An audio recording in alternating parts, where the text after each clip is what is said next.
अगर जमीन का पट्टा उस समय मांगा होता और दिलाते होते, आज वो हजारों लोग बेदखल होके माइग्रेट नहीं होते। उनको पता नहीं है या फिर कुछ और ही है इसके बारे में? आज चुआपाड़ा अंचल के अंतर्गत चुआपाड़ा 11/84 से जो भारतीय जनता पार्टी से निर्वाचित मालती खड़िया मींज जो एक पंचायत सदस्य है, आज दल बल के साथ all India Trinamool Congress party में ज्वाइन है, तो उनको और उनके समस्त कार्यकर्ताओं को मैं स्वागत जनाता हूं। देखिए, धीरे धीरे भारतीय जनता पार्टी का जितना भी लीडरशिप है या निर्वाचित पंचायत समिति वगैरह है, धीरे धीरे वो समझ चुके हैं कि पार्टी का जो प्रमुख काम होता है डेवलपमेंट करना, विकास करना, तो भारतीय जनता पार्टी पिछले एमपी एमएलए जीतने के बावजूद, एमपी का तो अब 3 महीना के बाद उनका रिटायरमेंट का भी समय आ गया है, एक डेढ़ साल के बाद आपका एमएलए का भी रिटायरमेंट का समय ने विकास का धारा कालचिनी ब्लॉक के अंतर्गत या अलीपुरद्वार जिला के अंतर्गत कहीं देखने को नहीं मिला।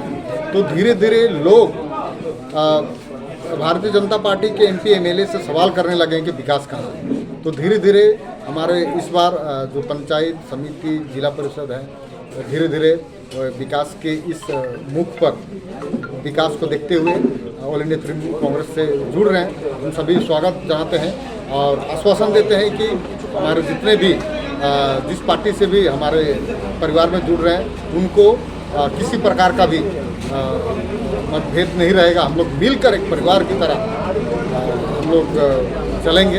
इसलिए जितने भी कार्यकर्ता, जितने भी भारतीय जनता पार्टी के कार्यकर्ता आज टीएमसी में शामिल हुए हैं, खासतौर पर पंचायत सदस्य, उनको फिर से मैं धन्यवाद देता हूँ। बीरेन्द्र जी, ये 2024 में जो लोकसभा सीट के लिए ये डुवर्स के इलाके से क्या हलचल देखने को मिल रहा है? 2024 एक ऐतिहासिक रहेगा 2024 का लोकसभा, क्योंकि बीते बार का जो लोकसभा 2019 में लड़ा गया था, एक भावताबाजी, झूठा आश्वासन, लोगों को बड़े बड़े सपने दिखाकर, चाय बागान के लोग हम बहुत सीधे साधे रहते हैं, हम लोगों की बातों में आ जाते हैं। भारतीय जनता पार्टी का केंद्र स्तरीय के नेतागण, एमपीगण ने कहा था कि चाय बागान की हॉस्पिटल की स्थिति खराब है, यहाँ का जीवन माने उस तरह से नहीं है जो एक अच्छा जीवन कह सकते। इसलिए जो प्राथमिक चिकित्सा यानी कि ट्रीटमेंट का व्यवस्था हम लोग ईएसआई हॉस्पिटल के जरिए, ईएसआई के हॉस्पिटल यानी एम्स के तहत, एम्स की तरह, एम्स की भांति हम लोग ईएसआई हॉस्पिटल हर ब्लॉक में खोलेंगे। यहाँ एक जिला में 5 से 6 ब्लॉक है, यहाँ लगभग 6 जिले हैं। आपका कुमारग्राम यानी कि अलीपुरद्वार से लेकर दिनाजपुर तक, जहाँ पे चाय बागान बेल्ट है, एक भी क्षेत्र में भारतीय जनता पार्टी ने 2019 का इलेक्शन के द्वारा जो आश्वासन आम गरीब चाय बागान के लोगों को दिया था, वोटर्सों को दिया था, एक भी काम डेवलपमेंट का काम नहीं किया है। ये अब सभी ने जान चुके हैं। इसलिए इस बार ऐतिहासिक रहेगा। जो लोग झूठा आश्वासन देकर माने लोगों का वोट को लूट करते हैं और अपना उल्लू सीधा करते हैं, अब समय आ गया है। पूरे सिर्फ अलीपुरद्वार लोकसभा क्षेत्र ने, पूरा नॉर्थ बंगाल के लोग भारतीय जनता पार्टी का असल चेहरा को समझ चुके हैं। आने वाले 2024 में पूरी तरह से भारतीय जनता पार्टी से हारेगी, क्योंकि यहाँ उन्होंने एक भी काम नहीं किया। जी बीरेन्द्र जी, ये ज़मीन का जो पट्टा का भी जो कार्य चल रहा है, इस कार्य के बारे में जो ज़मीन का पट्टा है ये लेने से फ़ायदा या नुकसान, इसके बारे में क्या कहना चाहिए? एक ऐतिहासिक फैसला है। भारतवर्ष के अंतर्गत 10 राज्यों में चाय बागान है, उसमें 3 राज्य तो डबल इंजन की भी सरकार है, असम, त्रिपुरा, हिमाचल प्रदेश। एक ऐतिहासिक और साहसिक कदम जो किसी भी राज्य ने नहीं देखा। हम यहाँ 1834 वर्षों से रहते हैं, अभी लगभग 190 वर्ष हो गया।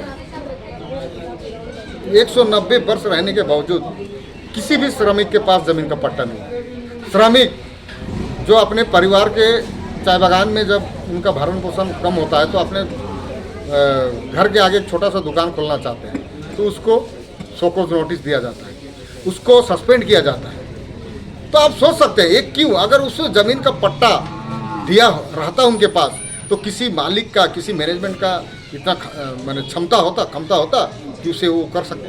आज ज़मीन का पट्टा देकर राज्य सरकार हमारे आने वाले 100 पीढ़ी को सुरक्षित कर रही है कि आने वाले दिन में आपको ना कोई मैनेजमेंट, ना कोई मैनेजर, ना कोई आपको यहाँ से बेदखल कर सकता है। इसलिए माननीय मुख्यमंत्री को मैं इस लाखों चाय बागान श्रमिक की ओर से धन्यवाद देना चाहता हूँ जिन्होंने हमारे विषय में सोचा। ये ऐतिहासिक है, हमें बहुत ज़्यादा लाभ होने वाला है। जी, जो ज़मीन का पट्टा का विरोध कर रहा है, जिन्हें पता नहीं है, ये क्या वाकई में उनको पता नहीं है या फिर कुछ और ही है? इसके बारे में कुछ राजनीतिक कारण से भी करते हैं जी।